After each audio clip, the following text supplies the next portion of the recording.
What's up, YouTube? So before we get started with this video, on first take, thinking about what quarterback is going to have the highest amount of passing touchdowns, Patrick Mahomes or Carson Wentz. So let's see what they have to say about that. Which quarterback will throw the most touchdown passes this year? Patrick Mahomes. What did he throw last year? 50 touchdowns? Yeah. 50 touchdowns. This is the first year quarterback. Excuse me. Is Kareem Hunt going to be there? No. Is Tyreek Hill going to be there? Yeah. Yeah. By the way, Damian Williams can catch passes too, incidentally. Yes, he can. And do they have a tight end who can catch passes?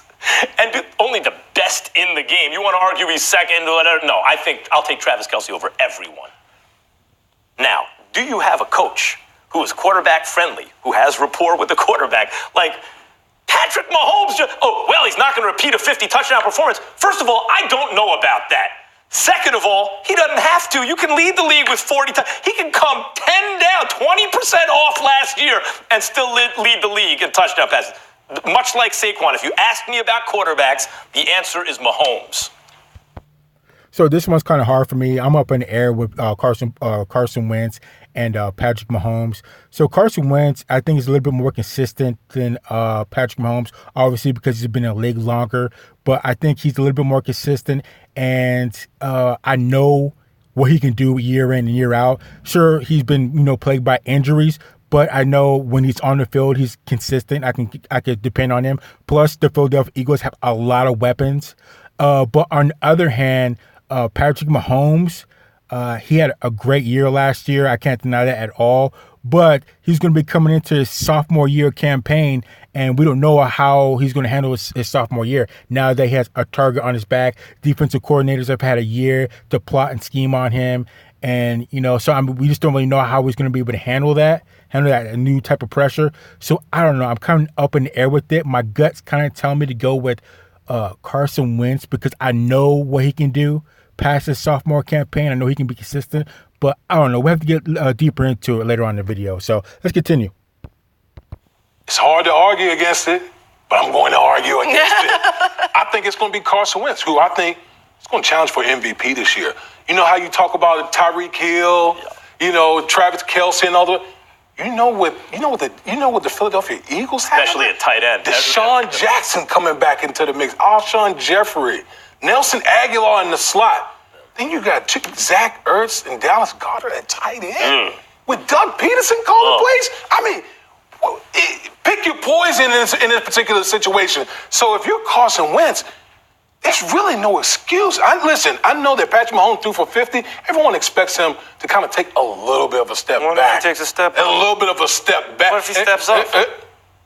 How do you know that this dude just isn't Babe Ruth, right? Or Michael Jordan? How do you know that everyone's just assuming, he'll throw 40? He looks like a cross between Aaron Rodgers and Brett Favre. Listen. Do I expect growth in his second full year? Absolutely. I also expect defensive coordinators kind of studying his full body of work to have a little bit more of a beat on it. Defensive coordinators get their feelings hurt. It could happen. All right, guys, I got one more topic for you, Damian. I'll start with you on this one. Which wide receiver will have the most catches this season? The one that had most catches Michael Thomas. Listen, if there's one thing that's been known, when you throw the ball anywhere in Michael Thomas's vicinity, he's going to catch it. He has the highest catch percentage with Drew Brees, Michael Thomas, than any other quarterback wide receiver tandem in the National Football League. Drew Brees, when he's in trouble, where does he look?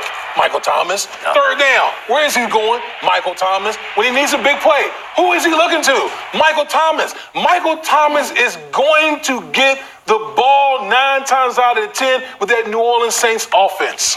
But So that's kind of hard to argue with because Michael Thomas is a beast, but I don't necessarily know if he'll get the most amount of catches. I think it's going to play into whatever team, how the game plan is and what type of schemes that they run and how many times a receiver is going to get the ball, what type of offense that they run. So Michael Thomas is a great candidate, but I don't know.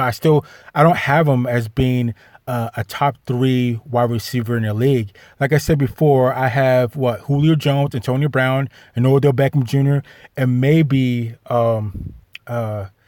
DeAndre Hopkins, maybe at 4, and then Michael Thomas at 5. So I don't know. And DeAndre Hopkins might be moving up because if he has another year where he doesn't drop a ball, you got to be top 3. You got to be top 3. That commands so much respect. You don't drop the rock. Oh, yeah, you're a top 3 wide receiver. But let's continue. Oh, who never drops a pass, literally. DeAndre Hopkins. Every era's got this. We've been talking about this. There was Chris Carter. There was Larry Fitzgerald. Now there's DeAndre Hopkins. And furthermore, who else is Deshaun Watson going to throw the ball to? And furthermore, Deshaun Watson's taking a step forward at the same time Drew Brees seems to be taking a step back.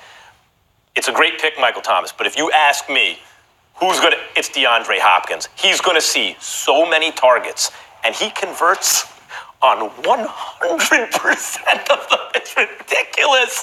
This dude he's in the conversation for Michael Thomas has good hands. DeAndre Hopkins in the conversation for best hands of all time. He's on a short list.